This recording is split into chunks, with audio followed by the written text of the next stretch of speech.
Un scandale retentissant a éclaté entre l'Azerbaïdjan et la Russie, et d'ailleurs ce n'est pas le premier de ces derniers mois. Les autorités azerbaïdjanaises ont critiqué la Russie après une descente des forces de l'ordre russe à Yekaterinbourg, au cours de laquelle plusieurs ressortissants azerbaïdjanais ont été tués, et des dizaines d'autres ont été arrêtés, soupçonnés d'un crime commis il y a 20 ans.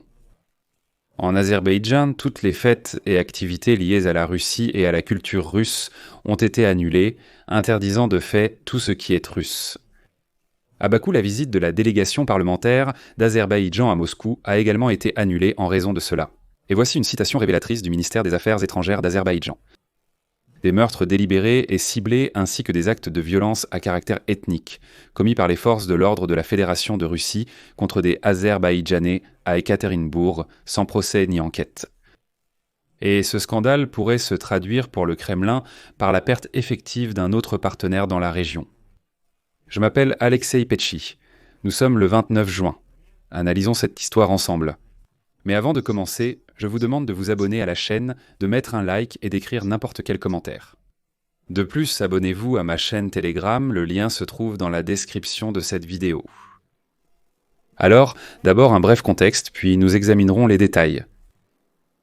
Les autorités azerbaïdjanaises ont critiqué la Russie après une descente des forces de l'ordre russe à Yekaterinbourg, au cours de laquelle plusieurs ressortissants d'Azerbaïdjan ont été tués et des dizaines d'autres arrêtés. Selon les médias russes, plus de 50 ressortissants d'Azerbaïdjan ont été arrêtés vendredi à Yekaterinbourg dans le cadre d'une affaire criminelle non élucidée concernant le meurtre de Younis Pachayev en 2001.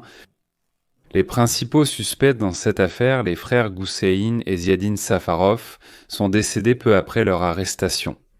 Les forces de l'ordre russes ont déclaré qu'ils se sont sentis mal, mais une explication aussi absurde du meurtre n'a pas été acceptée par la société azerbaïdjanaise. Le lendemain, le ministère des Affaires étrangères d'Azerbaïdjan a annoncé la convocation de l'ambassadeur de Russie, Piotr Volokov, à qui une protestation ferme a été exprimée concernant la détention des Azerbaïdjanais à Yekaterinbourg. La partie azerbaïdjanaise a souligné que lors de la détention, 2 de ses citoyens ont été brutalement tués. Plusieurs personnes ont été grièvement blessées et 9 personnes ont été arrêtées. Dimanche, on a appris l'annulation en Azerbaïdjan de toutes les manifestations culturelles prévues par les institutions publiques et privées russes.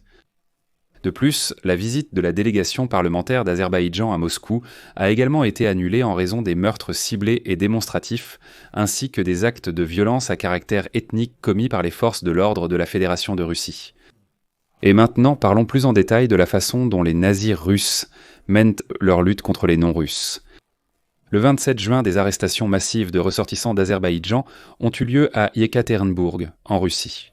Environ 50 personnes ont été conduites au comité d'enquête pour vérifier leur implication dans des meurtres et des tentatives de meurtre commis entre 2001 et 2011. Les 2 principaux suspects, les frères Goussein et Ziadin Safarov, sont décédés.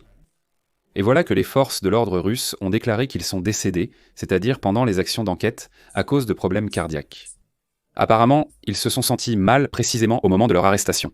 Mais comme il s'est avéré, par une étrange coïncidence, 3 autres hommes ont été hospitalisés après leur arrestation, et l'un d'eux, Kamal Safarov, est en réanimation. Eh bien, apparemment, lui aussi a des problèmes cardiaques. Le lendemain, la direction du comité d'enquête de la Fédération de Russie a annoncé avoir mis fin aux activités d'un groupe criminel ethnique. Une affaire pénale a été ouverte contre ses membres pour meurtre commis par un groupe de personnes avec préméditation, meurtre commandité et tentative de meurtre. Et oui, vous ne rêvez pas. Les autorités russes, Faktin, soulignent clairement qu'il s'agissait bien d'un groupe ethnique. Selon l'enquête russe, les personnes arrêtées sont soupçonnées d'être impliquées dans le meurtre de Younis Pachayev, qui est décédé à l'hôpital des suites de blessures par arme blanche qui lui ont été infligées en mai de l'année 2001. À l'époque, l'enquête n'avait pas réussi à inculper les frères Safarov, et les personnes arrêtées sont également soupçonnées d'avoir organisé une tentative d'assassinat contre Fekrouz Cha en 2011. C'est un autre habitant d'Ekaterinbourg d'origine azerbaïdjanaise. Voilà. Le ministère des Affaires étrangères d'Azerbaïdjan a réagi à la détention massive à Ekaterinbourg, qualifiant les actions des forces de l'ordre de violence inacceptables. En Azerbaïdjan, tous les événements culturels organisés par des entreprises publiques et privées de Russie ont été annulés, y compris toutes les expositions, concerts, spectacles, festivals, etc.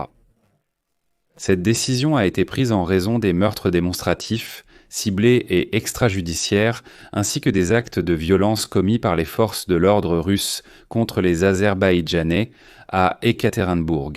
Des incidents similaires sont récemment devenus systématiques, selon le ministère des Affaires étrangères d'Azerbaïdjan. Mais ce n'est pas tout. Je rappelle qu'au début du mois de juin, le ministère des Affaires étrangères d'Azerbaïdjan s'est indigné d'une déclaration de l'assistant du maître du Kremlin, Vladimir Medinsky, qui a mentionné le Haut-Karabakh en parlant de la guerre déclenchée par la Russie contre l'Ukraine. Le 10 juin, lors des négociations en Turquie, Medinsky, lors d'une interview à une chaîne de propagande, a déclaré que si la guerre en Ukraine n'était pas arrêtée maintenant et qu'aucun véritable accord de paix n'était trouvé, la situation rappellerait celle du Karabakh. Voici la citation de Medinsky. Vous savez, il y avait une région contestée entre l'Arménie et l'Azerbaïdjan, le Karabakh. Eh bien, cette région va se transformer en un immense Karabakh. Et en réponse, le ministère des Affaires étrangères d'Azerbaïdjan a déclaré, je cite, « C'est étrange, mais Medinsky ne sait pas que le Karabakh n'a jamais été un territoire contesté. C'est qu'elle ou l'arnit, ça demandait qu'était un conflit. » Nous voudrions rappeler que le Karabakh est une partie ancienne et inaliénable de l'Azerbaïdjan. La Russie elle-même a reconnu et continue de reconnaître le Karabakh comme faisant partie du territoire de l'Azerbaïdjan. Il est inacceptable de comparer la guerre de la Russie contre l'Ukraine et le conflit au Karabakh, car l'Azerbaïdjan n'a jamais violé l'intégrité territoriale d'aucun pays et n'a jamais mené de guerre agressive contre aucun État. Nous recommandons à Medinsky de s'abstenir de porter atteinte aux relations interétatiques par de telles déclarations erronées sur des questions qui dépassent ses compétences. N'oubliez pas non plus qu'en décembre de l'année dernière, la Russie a abattu un avion de la compagnie aérienne azerbaïdjanaise, puis a inventé différentes versions pour accuser quelqu'un d'autre de cette tragédie. C'est pourquoi, comme nous pouvons le constater, la tension entre l'Azerbaïdjan et la Russie ne fait qu'augmenter.